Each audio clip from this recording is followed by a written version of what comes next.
What's up, everybody? It's your boy Dallas coming to you again with another YouTube video. This is the easy lasagna tutorial as requested. Special shout out to my man David Connolly for all the advice and help he's given me to get through this project. If you enjoy this, give it that like, comment, and also subscribe for more content like this in the future.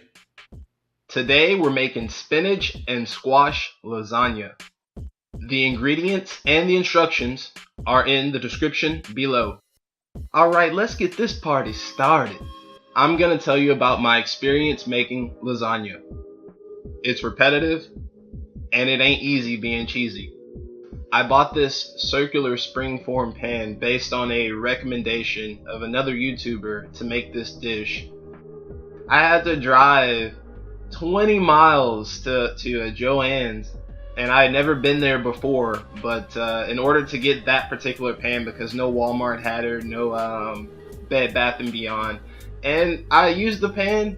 I would not recommend using this pan. Honestly, I would not recommend using this pan. But it was a lot of fun to try. The circular design was kind of tough at times, but still had some fun with it. Instead, a small square pan would be more ideal for this particular scenario, and this is just my personal opinion.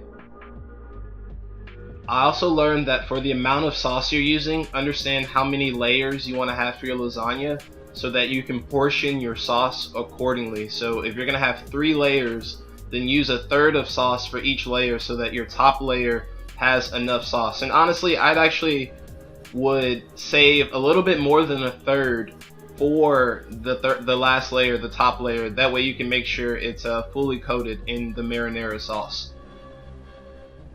Cheese! That is all I have for today. Thank you for your support. Please like, comment, and subscribe, and I'll be back with another one. Peace!